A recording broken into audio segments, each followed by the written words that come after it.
నమస్తే, నా పేరు తేజస్విని. బీసీఎన్ న్యూస్ కి స్వాగతం. ముందుగా ముఖ్యాంశాలు. ఆంధ్రప్రదేశ్ లో కొనసాగుతున్న నామినేషన్ల పర్వం. రెండవ రోజు మంత్రులు ఆర్కే రోజా, బొత్స సత్యనారాయణల నామినేషన్లు దాఖలు. హిందూపురంలో ఉత్సాహంగా నందమూరి బాలకృష్ణ నామినేషన్. మూడవసారి గెలుపొంది హ్యాట్రిక్ కొడతామంటూ ధీమా.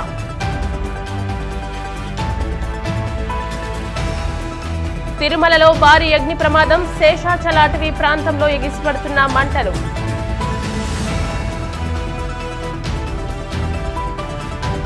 ఆదోనిలో కొనసాగుతున్న షర్మిల న్యాయయాత్ర. ఏపీలో సభలను అడ్డుకోవాలని వైసీపీ ప్రయత్నిస్తోందంటూ ఆరోపణ. ఆంధ్రప్రదేశ్లో ఎన్నికల నామినేషన్ల పర్వం కొనసాగుతోంది. రెండో రోజు ప్రముఖ నాయకులు నామినేషన్ దాఖలు చేశారు. ముఖ్యంగా అధికార వైసీపీ కూటమి అభ్యర్థులు భారీగా ర్యాలీలు నిర్వహించి ఎన్నికల రిటర్నింగ్ అధికారులకు నామినేషన్లను సమర్పించారు. విజయనగరం జిల్లా చీపురుపల్లి అసెంబ్లీకి వైసీపీ అభ్యర్థిగా మంత్రి బొత్స సత్యనారాయణ నామినేషన్ వేశారు. ఈ సందర్భంగా ఆయన మాట్లాడుతూ రెండోసారి వైసీపీ అధికారంలోకి రావడం ఖాయమని ధీమా వ్యక్తం చేశారు. టీడీపీ పాలనలో ఏమీ చేయలేక వైసీపీపై బురద జల్లుతున్నారని ఆరోపించారు. వైసీపీ ఇచ్చిన హామీల్లో 98% పూర్తి చేస్తామని పేర్కొన్నారు.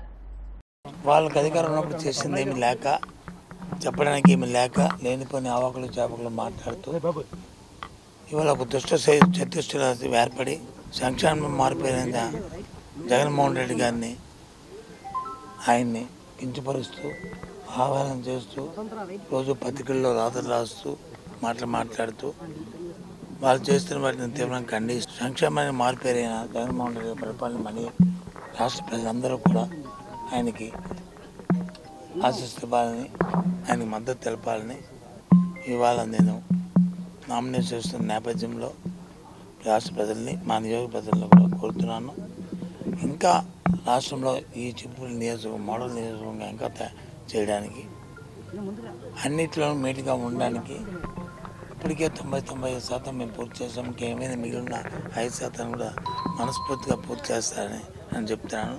ఇవాళ వేసే ఓటు, మా ప్రజలు వేసే ఓటు, నాకు వేసే ఓటు ఆ ప్రజలకు ఒక భరోసా, నాకు వేసే ఓటు ప్రజలకు ఒక ధైర్యం, నాకు వేసే ఓటు చిప్పుల న్యాయానికి ఒక అభివృద్ధికి ఓటుగా నేను భావిస్తూ నా కర్తవ్యాన్ని నిర్వర్తిస్తానని వాళ్ళందరికీ ఇందాక చెప్పాను. అదే మాట మీద నిలబడుతూ రాబోయే కాలం కూడా మంచి చేస్తానని మీ ద్వారా తెలియజేస్తూ ప్రజలందరూ జగన్మోహన్ రెడ్డి గారిని నాయకత్వాన్ని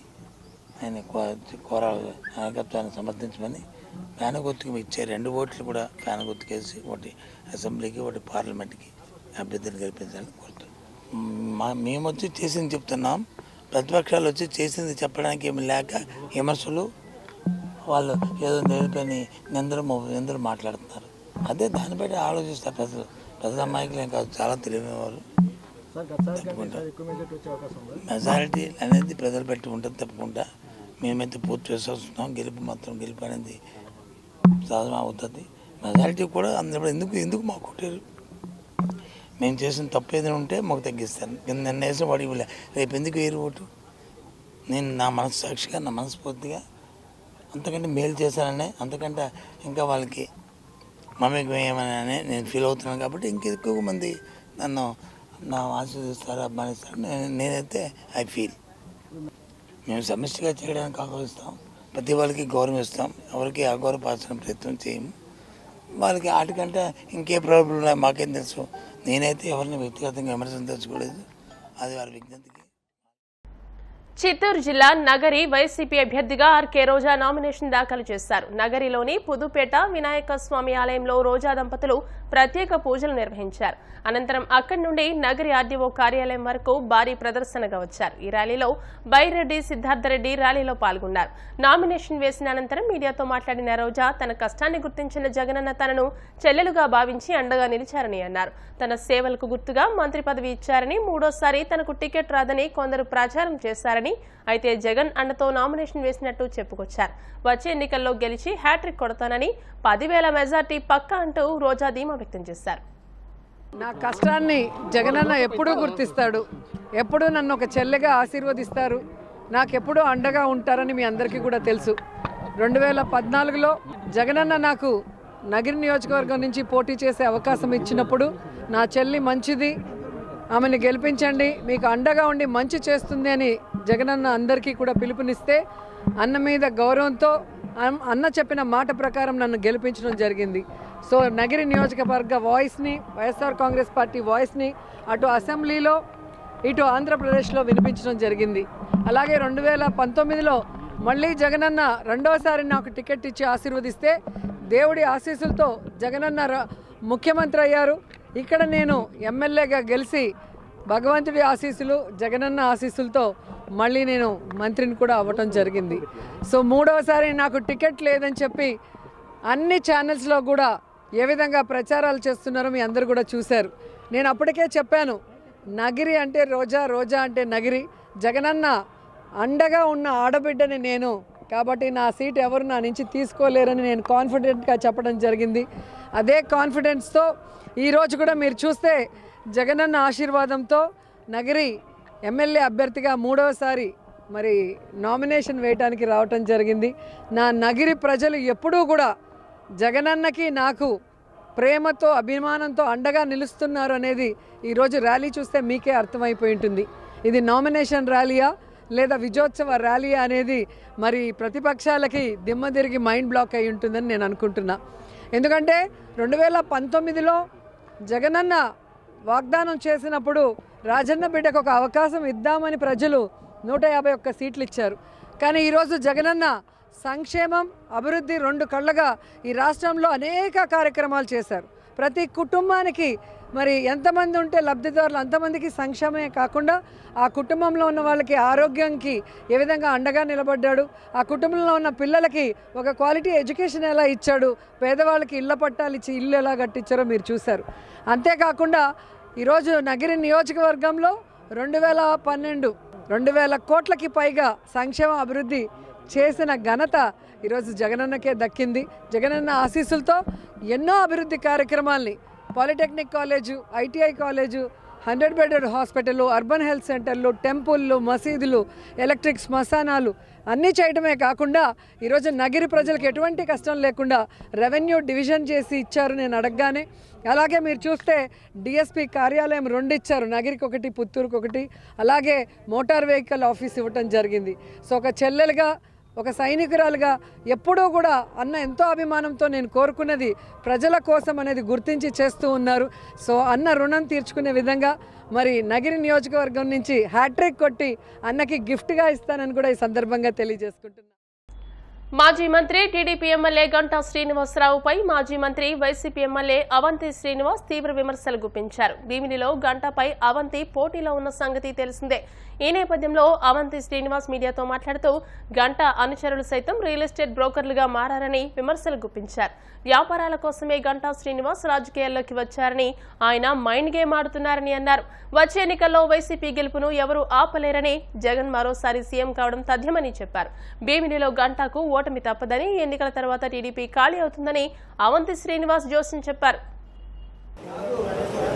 గంటా శ్రీనివాసరావు అతని పిఏలు, అనుచరులు రోజు మా సర్పంచులకి ఫోన్ చేయటం, వీళ్ళని హెరాస్ చేయటం, ఇబ్బంది పెట్టడం, పార్టీలో చేరమని, చేరకపోతే మీ అందు చూస్తామని బెదిరించటం,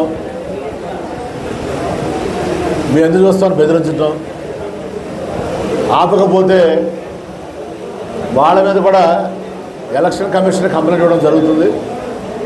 ఈ ఎలక్షన్ కమిషను ఈ బ్యాంక్ డిఫాల్టర్స్ ఉన్న వ్యక్తుల్ని, బ్యాంకులో సొమ్ము లేకపోతున్న వ్యక్తుల్ని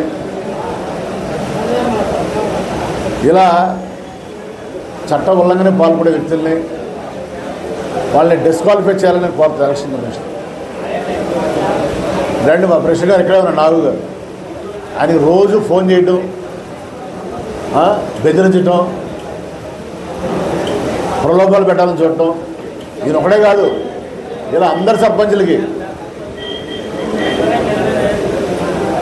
సర్పంచులకి ఫోన్ చేయటం, ప్రలోభాలు పెట్టడం, డబ్బులు ఇస్తామని చెప్పటం, లేకపోతే బెదిరించటం. అంటే ఏమనుకుంటున్నాడు గంటా శ్రీనివాసరావు మనుషులు కొంతమంది ఈ రియల్ ఎస్టేట్ బ్రోకర్ నాకుడు ఉన్నారు. కొంతమంది ఈ రియల్ ఎస్టేట్ బ్రోకర్లు వాళ్ళు ఒళ్ళు దగ్గర పెట్టుకునే వాళ్ళ పనులు చేసుకుంటే మంచిది. వ్యాపారాలు చేసుకోమనండి. ఎవరికి కూడా వాళ్ళు రాజకీయాల్లో తలదూచి వీళ్ళేదో ఇబ్బంది పెడదాం స్థానికులు అనుకుంటే మాత్రం నేను చూస్తూ ఊరుకోను. ఎలక్షన్లకి రాజకీయానికి వ్యాపారానికి సంబంధం లేదు. అలాగే ఇంకో విజ్ఞప్తి చేస్తాను నేను. ఈ బిల్డర్స్ మధురవాళ్ళ బిల్డర్స్ ఉన్నారు, రియల్ ఎస్టేట్ వ్యాపారస్తులు ఉన్నారు. వాళ్ళని 5 సంవత్సరాలు నేను ఎవరిని ఇబ్బంది పెట్టాల, నేను ఎవరి దగ్గర ఏమైనా లంచాలు అడగల, ఎవరి దగ్గర చందాలు అడగల.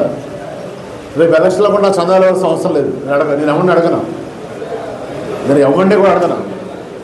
అలాగే మీరు కూడా ఈ గంటా శ్రీనివాసరావు అనే వ్యక్తికి కానీ అతని అనుచరులకు కానీ ఎవరికి మీరు లంచాలు కానీ చందాలు కానీ వాళ్ళ సంస్థల దగ్గర విజ్ఞప్తి చేస్తున్నారు.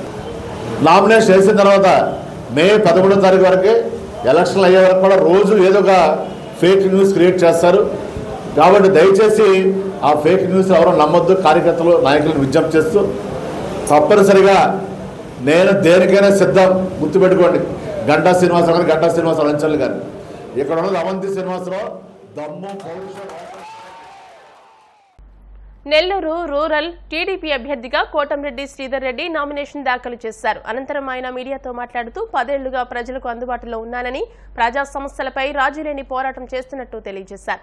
కూటమి తరపున టీడీపీ అభ్యర్థిగా తనకు ప్రజలు మద్దతు తెలిపి గెలిపించాలని, ఎంపీ అభ్యర్థిగా వేమిరెడ్డిని గెలిపించాలని కోరారు. యువకులకు ఉద్యోగాలు రావాలన్నా, అభివృద్ధి సంక్షేమ పథకాలు అందాలన్నా టీడీపీ అధికారంలోకి రావాలని అన్నారు. ఏపీలో అభివృద్ధి జరగాలంటే టీడీపీ అధికారంలోకి రావాలని పిలుపునిచ్చారు. కూటమి అభ్యర్థిగా సైకిల్ గుర్తు మీద పోటీ చేస్తూ ఈరోజు జిల్లా పార్టీ అధ్యక్షులు అబ్దుల్ అజీజ్ గారితో, నగర మాజీ మేయర్ భానుశ్రీ గారితో, అదేవిధంగా మా పార్టీ సీనియర్ నాయకులు ఇందుపూర్ శ్రీనివాసరెడ్డి గారు, చిరంజీవి గౌడ్ గారితో కలిసి నామినేషన్ దాఖలు చేయడం జరిగింది. ఈ సందర్భంగా మీ ద్వారా నెల్లూరు రూరల్ నియోజకవర్గ ప్రజలందరినీ 2 చేతులు జోడించి ముగిలిత హస్తాలతో ప్రార్థించి అడుగుతూ ఉన్నా.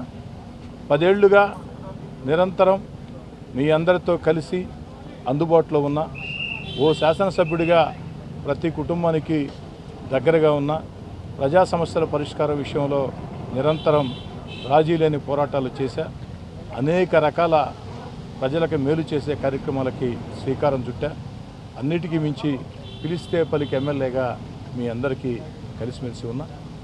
ఈ ఎన్నికల్లో 3వసారి తెలుగుదేశం కూటమి అభ్యర్థిగా పోటీ చేస్తున్న, సైకిల్ గుర్తు మీద పోటీ చేస్తున్న నాకు రూరల్ నియోజకవర్గ ప్రజలు అందరూ కూడా సంపూర్ణ మద్దతు, ఆశీస్సులు ఇవ్వాలని ఈ నామినేషన్ దాఖలు చేసిన సందర్భంగా ప్రజలందరినీ కూడా కోరుతూ ఉన్నా.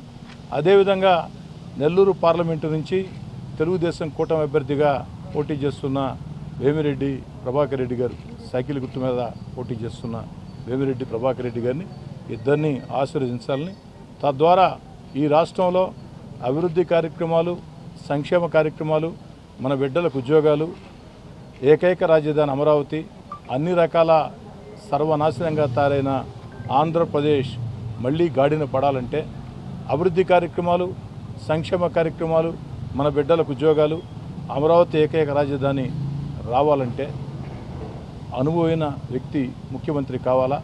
ఆ అనుభవం ఉన్న వ్యక్తి చంద్రబాబు గారిని ప్రజలందరూ భావిస్తూ ఉన్నారు.